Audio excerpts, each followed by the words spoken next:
The field of candidates for governor has been narrowed to the point they'll all fit in a van, one of those really long passenger vans. The city says it is high time marijuana taxes built some affordable housing around here. Columbine pushes back after Parkland survivors tell America what to do on April 20th. A basketball star has big plans for 5 Points. And the incredible story of a mother who hunted her son's alleged abuser from Colorado clear to Mexico. That's next. Every single registered voter in Colorado can vote in the primary election this year. So that means you. If you're not registered, do it now. You can do it online. Because Colorado's 1 million plus unaffiliated voters hold fresh power. You can choose which primary, which candidates pique your interest. Politics guy Brandon Ridman says we are this close to having final ballots. We had a ton of people who wanted to be governor, but over the weekend, a bunch of their campaigns imploded at the state party conventions. The most notable casualty, State Attorney General Cynthia Kaufman, who won an embarrassing 5% of the Republican delegates. She needed 30 to survive. All of it means we've got only 8 candidates left standing in the major parties, 4 Democrats and 4 Republicans. Of all those, 5 are on the ballot for sure. These 3 are still waiting for the Secretary of State's office to count the signatures they turned in. If they have enough, they'll make the ballot too. Congressman Jared Polis went both routes, signatures and convention. He squeaked onto the ballot at convention with just over 30% Saturday. That's actually good news for Lieutenant Governor Donna Lynn. Polis turned in a lot of signatures, and anyone who signed both of their petitions would have counted for him since he turned his in first. Now, that's a non-issue. They stopped counting his signatures once he got on the ballot this weekend, which means Lynn will get credit for anyone who signed both.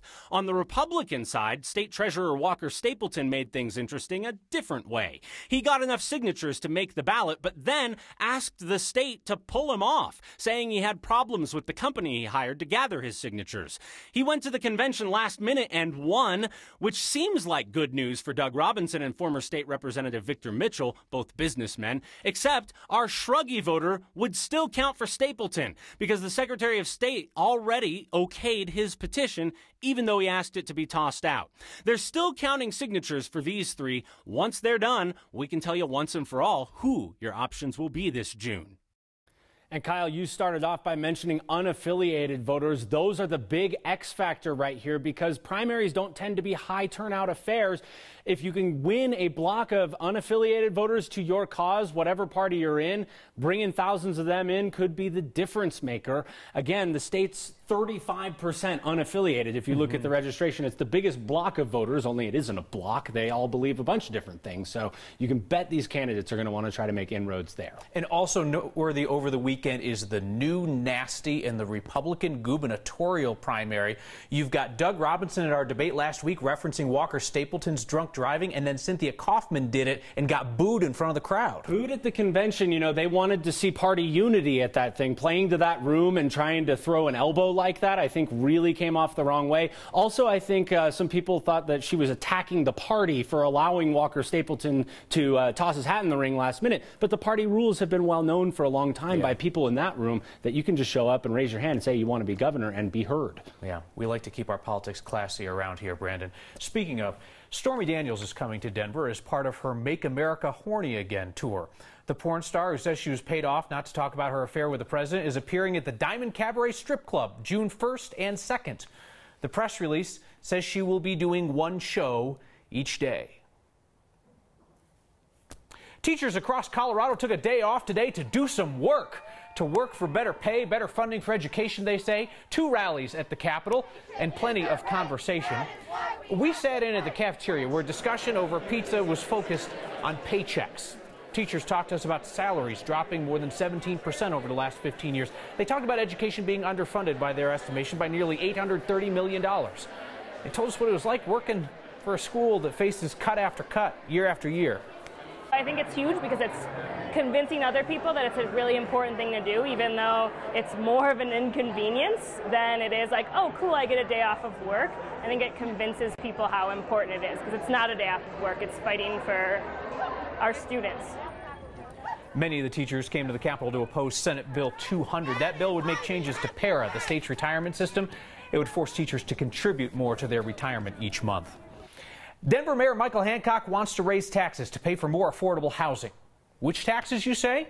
Well, here's the deal. If you don't smoke marijuana, you can relax. If you do smoke, you're probably already relaxed. The city figures that increasing cannabis taxes by 2% can double the number of affordable housing units it can build over the next 5 years. Current plan called for 3,000 homes. This increase will mean that people will pay $1 more for every $50 in marijuana products. I spoke to a number of individuals in the marijuana industry, and they were, pretty much unanimously supportive of this. As a responsible business in our community, they thought this would be a great way to, contribute to the solution and the betterment of Denver. Denver does not have to ask voters to raise the sales tax on marijuana because they already did that back in 2013. The mayor's plan would raise the city sales tax on pot to 5.5%. Denver's voters gave permission to raise that tax to 15% if they want. We're not going to rehash the arrest of 2 black men at a Starbucks in Philadelphia last week. Chances are you have seen or at least heard of this viral video. Police were called on 2 guys minding their own business waiting for a friend. They hadn't bought anything and refused to leave the store. It sparked a national conversation. Those guys were released without charges. We would rather spend our time here highlighting black-owned coffee and tea shops like Denver's Whittier Cafe, which are now getting new attention as alternatives to the Starbucks on every corner. Our Byron Reed spoke with the cafe's owner. Hey, good, how are you? When you grow a business from scratch, some teachable moments are expected along the way. Oh, cool. And for Mility Berhananaskal, I'm originally from Ethiopia. the journey started when she opened Whittier Cafe. We're an African coffee shop. Coffee comes from Ethiopia. Most people don't know that, and they drink coffee every day. So let's teach people. Her coffee shop, Denver's only African espresso bar. has been part of the Whittier neighborhood for the past 4 years, but says black-owned businesses go back further than that. Whittier is a historically black community. 5 Points, the whole area used to be the only place African Americans could live and buy property. She's one of a handful of black business owners in Denver and says even though the neighborhood is changing, a sense of community has been her success. I would say maybe 30% of our patrons are black, which is huge in Denver, but majority of our customers are not. But we all share a common belief like around justice and social justice. So when she heard about the arrest of 2 African-American patrons in Starbucks, They were waiting on somebody, and she wasn't shocked. what happened in Philadelphia is, it's crazy, but it's not unusual, unfortunately. Berhananaskal sees the need to give her customers an option We exist because of coffee shops like the one in Philadelphia. and hopes what happened back east is a teachable moment for this neighborhood going through a change. I think when people come here, they can just tell that something's different, but the word I hope that people take away most is community. For Next, Cool, thank you, appreciate it. I'm Byron Reed. Starbucks is scrambling to address this. Their company head says there will be new training on unconscious bias for its store managers across America. Columbine high school leaders are respectfully pushing back this week against another nationwide school walkout that's scheduled for Friday, April 20th, the date of the Columbine shooting. They are reminding students here and across the country that the Columbine community has turned the 20th into a day of service, not protest. This national school walkout's been heavily promoted by the Parkland school survivors, whose advocacy has turned them into celebrities of a sort. This morning, one of those students, David Hogg, tweeted and then deleted an apology to Columbine. Hogg's now saying on Twitter that they want people to walk out everywhere else while Columbine does its volunteer service. Good for the Columbine community for standing up for their tradition of service that has redefined what April 20th means around here. The Parkland students have been incredibly successful in their advocacy, but Parkland does not have a monopoly on grief or how to respond to it. Columbine has issued an invitation for other schools and students to join them in performing community service on that day. I hope that invitation is seriously considered. Northern Colorado's go-to man is gone. Colonel Stan Cass passed away over the weekend at the age of 84. Stan Cass was a farmer by trade, though for decades he also planted deep-rooted service to his community, and Northern Colorado reaped the benefit. Colonel Cass's final mission was founding the Northern Colorado Honor Flight, which took his fellow veterans to see their monuments in Washington. He spent 29 years on active duty. He was mayor of Ault at one point. Colonel Cass once told us, if you want something done right, you have to do it yourself. Judging by his long list of community projects, a lot has been done right in Northern Colorado, thanks to the community's go-to man, now gone. Colonel Stan Cass was 84.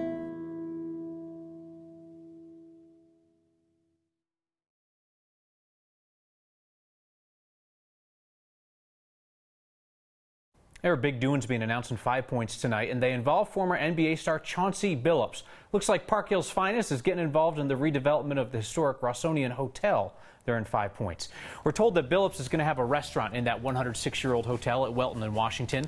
A Denver-based developer, Palisade Partners, bought the property last year. This restaurant is supposed to be the big anchor project. The Rossonian is on the National Register of Historic Places. It was once considered to be among the most important jazz clubs in America.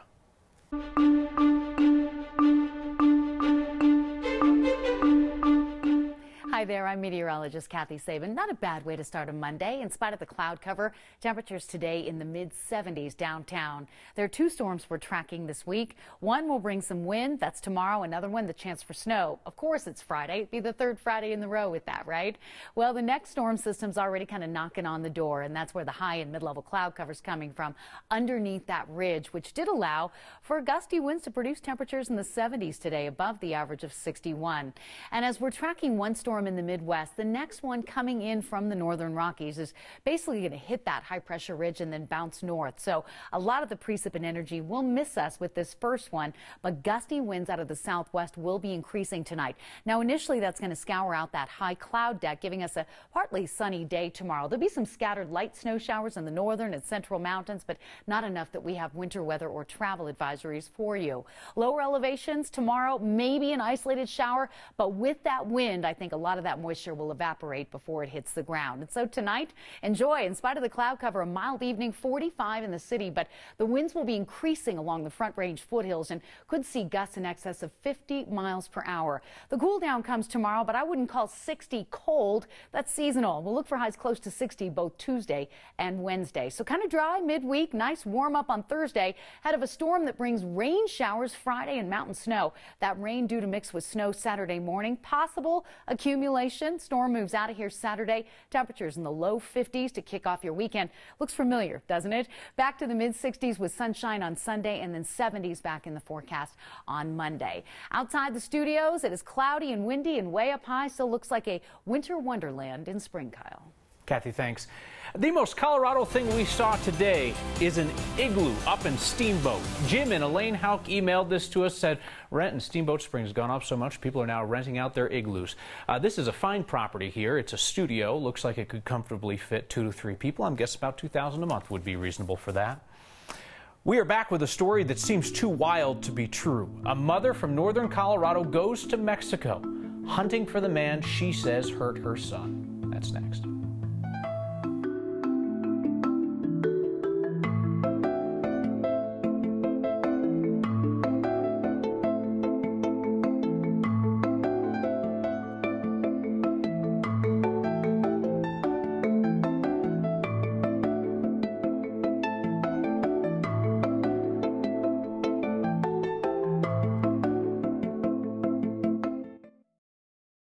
C.J. Anderson is no longer a Denver Bronco. He was released by the team this morning.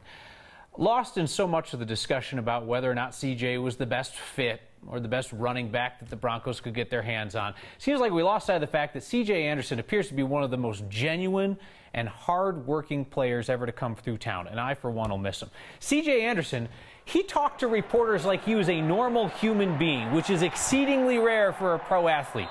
While so many in so many locker rooms talk in constant cliches that you almost know before they come out of their mouth, CJ was real. I mean, the guy was honest. He was vulnerable. I mean, who can forget him tearing up in the locker room during last year's miserable season? He was an undrafted rookie who went on to become a Super Bowl champion, and C.J. Anderson always seemed to match pride and the ability he had with a sense of humility and genuine appreciation for Denver for taking a chance on him.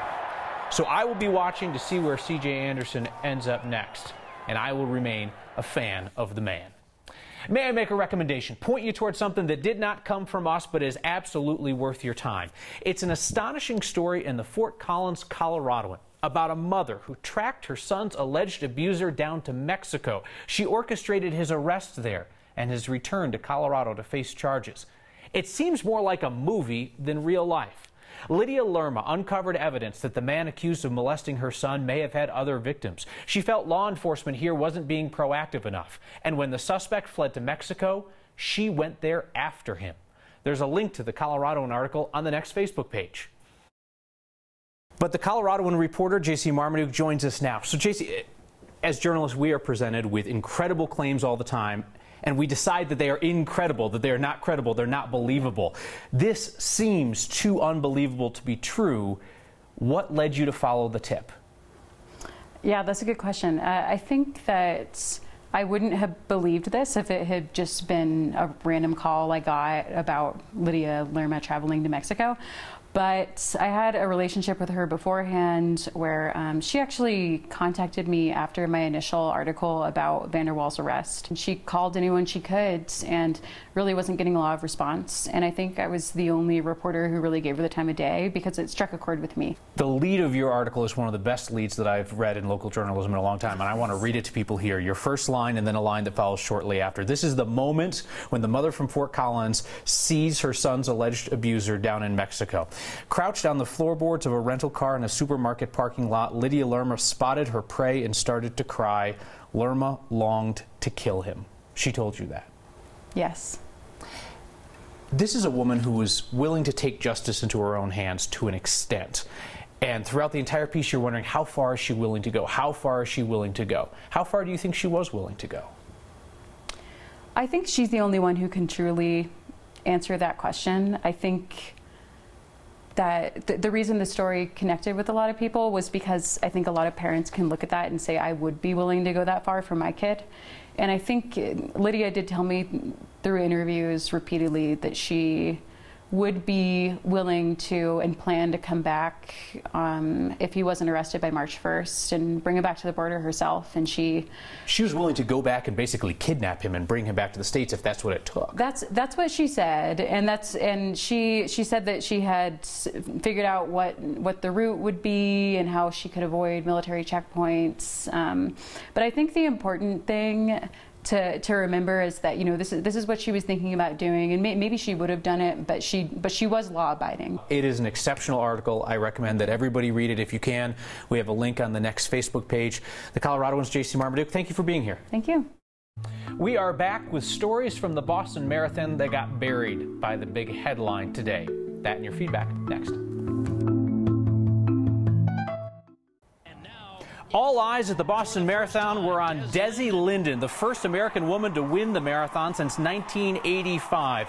And an incredible story for sure. But how about the American woman who finished second? Sarah Sellers isn't even a professional runner. She's a nurse running just her second marathon. Wasn't even thinking about finishing in the money, and she won $75,000. And a hometown guy, Tyler Pennell, who grew up in Golden, went to Western State. He finished fourth in the men's race, so big congratulations to him. And our thanks to next viewer Kenneth Mastic for the heads up on that. So much of your feedback tonight, including this from Mac writing in about Columbine, reminding the Parkland students and everybody walking out on Friday that they have chosen April 28th as a day of service. Mac writes, the Parkland students should be supported for their engagement. Columbine students may want to rethink their engagement. We need a reassessment of national gun policy, and the Parkland students are doing this. Mac, I could not disagree with you more. As I said, I think that every school which is touched by violence should have the right to decide how it wants to respond. A number of you have written in echoing my thoughts on C.J. Anderson, released by the Broncos today after 5 years here for that undrafted rookie. Tyler Jameson writes, yeah, his production was on the decline, but I loved his heart and his passion for the game. Agreed. I'm excited. I hope he finds a great role with another team, and I hope we're not playing him next year. See you next time.